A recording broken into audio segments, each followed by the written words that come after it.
negative things have probably been said about me, but honestly, I'll take that. People are pulling up to games. We got celebrities coming to games, sold out arenas. Like, just because of one, I'll take the bad guy role, and I'll continue to take that on. Imagine setting a record that should make you the undisputed face of a franchise, only to find yourself suspended by your own team just 48 hours later.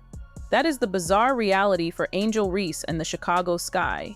For the last 2 years, we've watched the Bayou Barbie transform into the Chi-Barbie, a double-double machine who seemed destined to lead a new dynasty in the Windy City. But as the 2025 season collapsed into a nightmare, the glitter began to fade. What looked like a rebuilding project has turned into a situation of difficult locker room vibes and public call-outs. The Twin Towers era was supposed to be the future, but right now it feels like a relic of a past that never actually happened. Something shifted in September 2025. It wasn't just the losing streak or the missed shots. It was a feeling of inevitability, a sense that the bridge between the player and the front office wasn't just cracked, but actively being burned down. When a star starts talking about moving in a different direction while they're still under contract, you know the end is near.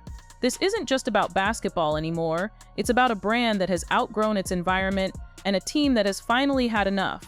The revelations we're seeing today suggest that the relationship might be beyond repair, and the reasons why are more shocking than anyone realized. If you look at the box score, Angel Reese looks like a Hall of Famer in the making. In 2025, she was pulling down over 12 rebounds a night and putting up nearly 15 points per game. She even broke the all-time record for double-doubles in a player's first 2 seasons, surpassing legends like Tina Charles. But here is the part the highlights don't show you. The Sky's offense was the worst in the league, and it wasn't even close. While Reese was chasing those boards, she was also turning the ball over nearly 4 times a game. That is a massive spike from her rookie year, and it's the kind of inefficiency that kills a team's rhythm. You can't win games when your primary scoring threat is losing possession at a record rate. The data reveals a deeply frustrating reality for the coaching staff. Reese averaged 4 turnovers a game in 2025, and in 25 games that season, she only managed to keep those numbers under 3 in 5 of them. It's a me-bound problem, a term some critics use to describe a player who is more focused on their individual stat line than the scoreboard. While her shooting percentage improved to 45%, it still wasn't enough to drag the Sky out of the basement. The disparity between her individual accolades and the team's 10-34 record created a growing resentment.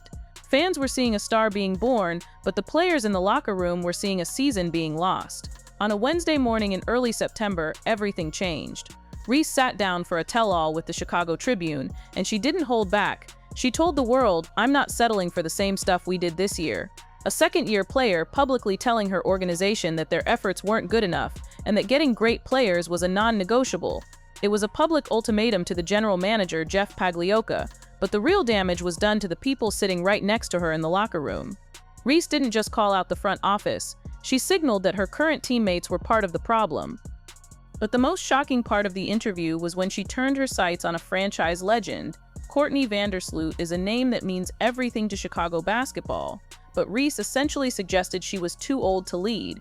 She said the team couldn't rely on Sloot because of her age and her recovery process. Imagine being a veteran who has given everything to a city, only to have a 23-year-old tell the press you're a liability. The reaction was immediate. Vandersloot didn't hide her frustration, firing back that her age was absolutely not a factor. That was the moment the locker room fractured beyond repair.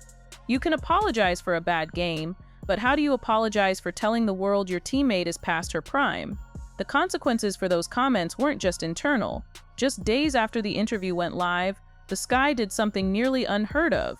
They suspended their own star for conduct detrimental to the team. This wasn't some league-mandated slap on the wrist. This was the organization deciding they had to set a barrier. Reese was barred from the first half of a critical game against the Las Vegas Aces. And keep in mind, this came right after she was already suspended by the league for hitting the technical foul limit. She struck an opponent in the head during a battle for a rebound, an act the officials called a non-basketball move. When you look at the timeline, it's a complete breakdown of professional standards. Within the span of 48 hours, Reese was penalized by the league for her physical play and then penalized by her team for her words. The Sky were in total turmoil, sitting in 12th place, and yet they still felt it was more important to punish their best player than to try and win a game. That tells you everything you need to know about how bad things had gotten behind the scenes. reports started emerging that the team chemistry was toxic, and that teammates were frustrated with the focus seeming to be everywhere except the court. While the drama was circling Angel Reese, another star was quietly becoming the real future of the franchise. Kamilla Cardoso, the 6'7" center, had a vastly different 2025. While Reese was making headlines for suspensions and interviews, Cardoso was winning international awards and becoming one of the most efficient players in the WNBA. By the end of the season, Cardoso was one of only 2 centers in the entire league to rank in the top 5 of her team in points, rebounds, assists, and blocks. The other person on that list? A'ja Wilson, the MVP. The comparison between the two is revealing. Cardoso shot nearly 53% from the floor and was a much more reliable anchor on the defensive end. She wasn't turnover-prone like Reese, and she didn't bring a media circus with her to every practice. The Sky front office now faces a massive choice. Do they keep trying to build around a player who might be a distraction, or do they pivot to Cardoso as the true cornerstone? Some insiders believe the team is already leaning toward Cardoso. After 2 seasons together, the Twin Towers haven't made the playoffs once. If the Sky have to choose between a social media icon and a steady elite-level center, the decision might already be made. We also have to talk about the money. In the middle of this disastrous 10-win season, Reebok officially launched the Angel Reese 1. It was a massive cultural moment, the first signature shoe for a WNBA player with the brand since the 90s. The shoe featured colorways that leaned directly into the controversies that were swirling around her. It was a branding masterpiece, but a basketball nightmare. While executives were watching their investment sell out in minutes, Sky fans were watching their team lose by 20 points every night. This is the central conflict of the modern athlete. Angel Reese's brand is thriving even when her team is failing. She's being invited to major festivals and signing massive endorsement deals while the Sky are tied for the worst record in the league. Brands don't necessarily pay for winning, they pay for cultural impact. But at some point, the two have to align. If Reese is sidelined by suspensions or conduct issues, she isn't on the court wearing the shoes. There are growing whispers that the brand partnership could suffer if the environment in Chicago continues to affect her performance. For the brand, a trade to a winning market might be the best-case scenario. Let's be honest about the Chicago Sky as an organization. Before Reese even arrived, the team had earned a reputation for instability in the eyes of many fans and analysts. This is a franchise that has watched superstars like Sylvia Fowles, Elena Deladane, and Kalea Copper all force their way out of town. The front office has a history of making win-now moves that backfire, like trading away high draft picks for veterans who don't move the needle. In 2025, they traded their number 3 pick for a roster that ended up at the bottom of the standings. Reese touched on this in her interview, mentioning that the team lacked the basic facilities, training, and recovery tools that professional athletes need. She wasn't just complaining about her teammates, she was exposing a systemic failure within the organization. While the GM might have been offended, a lot of people think she was just telling the truth. But in professional sports, being right doesn't always save you if you go about it the wrong way. By airing the dirty laundry to the national media, she made it impossible for the front office to stay on her side. The Sky are now in a position where they either have to overhaul their entire operation or find a way to move on from the person calling them out. So if an exit is inevitable, where does she go? The rumors are already flying, and some of the potential destinations are shocking. First, you have the expansion teams. The Golden State Valkyries are looking for a face for their franchise, and Reese fits that brand perfectly.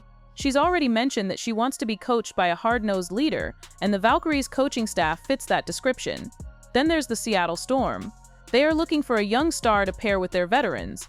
A trade involving a first-round pick and a top prospect could give the Sky the fresh start they need while giving Seattle a marketing goldmine. But the one that would truly shock the world is a trade to the Dallas Wings. Imagine Angel Reese and Paige Bueckers on the same team. The Wings have the number 1 pick in 2026, and pairing a top-tier young guard with a relentless rebounder would create an instant contender. It would be a marketing dream for the WNBA. Whether it's an expansion draft or a major trade offer, the reality is that there are plenty of teams willing to take a chance on a player who brings this much attention. The question isn't if she'll be traded, it's which team is willing to pay the price. As we look toward the 2026 season, the Chi-Barbie era feels like it's reaching its final chapter. Angel Reese told reporters that she's under contract and plans to return, but we've heard that before in this league. In the WNBA, being under contract doesn't always mean you're staying. The relationship between the Sky and their star has been tested to the breaking point. Between the locker room drama, the public suspensions, and the rise of Kamilla Cardoso, the pieces are already in place for a massive shift. Angel Reese wants to play with the best, and right now the Sky are struggling to prove they can even be competitive. The cost of greatness is often high, and sometimes it requires leaving behind the place that gave you your start. Whether she stays or goes, the 2025 season will be remembered as the year the relationship reached its limit. And for Angel Reese, the next move might be the one that finally defines her legacy. What do you think? Is a trade the only way out, or can this relationship be saved? But the story doesn't end with a trade rumor or a signature shoe. The deeper you look into the final weeks of 2025, the more you see a franchise that isn't just struggling, it's undergoing a total identity crisis. While Angel Reese was sidelined with a back injury for the final 14 games of the year, the Sky limped to a 10-34 finish, tied for the worst record in the league. For most teams, a season that bad means a high draft pick, but because of aggressive win-now trades by the front office, the Sky don't even own their own pick for 2026. It belongs to the Minnesota Lynx. This means the Sky have no natural way to rebuild through the draft. They are stuck in a middle ground where they aren't winning, and they aren't getting younger talent to fix it. This lack of a future is exactly why the tension between Reese and the organization is so explosive.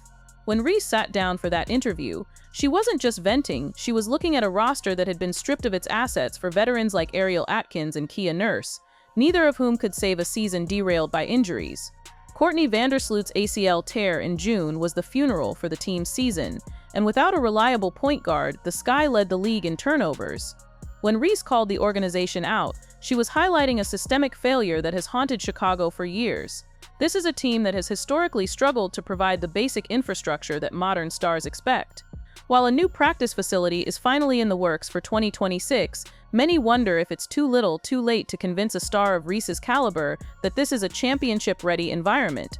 The reality of the WNBA's new landscape adds even more pressure. With the league expanding to Toronto and Portland in 2026, every team is only allowed to protect 5 players in the expansion draft. This puts the Sky in a nightmare scenario. Do they protect the Twin Towers and the veterans they traded for, or do they use the expansion draft as a way to hit the reset button? If the Sky decide to protect Kamilla Cardoso as their #1 priority, it sends a clear message to Reese about where she stands. Some analysts believe the Sky could deliberately leave Reese's future flexible to see if an expansion team like the Portland Fire would offer a massive package of picks and cash to secure her. For an expansion team, Reese isn't just a player, she's an instant sellout crowd and a national TV deal. And then there is the teammate factor. Reports from within the locker room suggest that the tell-all interview wasn't just a PR disaster, it was a personal one. Players were reportedly unhappy and held team meetings to address the comments Reese made about their age and talent. In professional sports, the moment you lose the respect of the veterans, the culture becomes unsalvageable. While Reese said at the Team USA training camp that she is under contract and expects to return, those words often feel like a formality. We've seen stars in this league say they are staying right up until the moment a trade is announced. The Sky have the option to keep her through 2027, but if the locker room remains fractured, keeping her might do more harm than good. What we are witnessing is the Barbie brand meeting the cold reality of professional basketball economics. Angel Reese is a pioneer of the player as a platform era. She doesn't need the Chicago Sky to be famous or wealthy, her signature shoe and endorsement deals ensure that. But the Chicago Sky desperately need her for relevance. This creates an imbalance of power that most WNBA teams aren't equipped to handle. If the front office can't land a major free agent this winter, someone like Dana Evans or a top-tier guard to replace the injured Vandersloot, the Sky will likely face another season at the bottom of the standings. And if that happens, the calls for a trade won't just be coming from fans, they'll be coming from Reese herself. The 2026 season will be the ultimate test. It will either be the year the Sky finally build a culture that matches the ambition of their star, or it will be the year the Chi-Barbie era officially comes to a close. The bridge has been burned, the ultimatum has been delivered, and the rest of the league is watching with their trade offers ready. Whether it's a move to a glitzy expansion market or a blockbuster pairing with someone like Paige Bueckers in Dallas, the exit feels less like a possibility and more like a countdown. The Sky have had enough, and honestly, Angel Reese might have had enough too.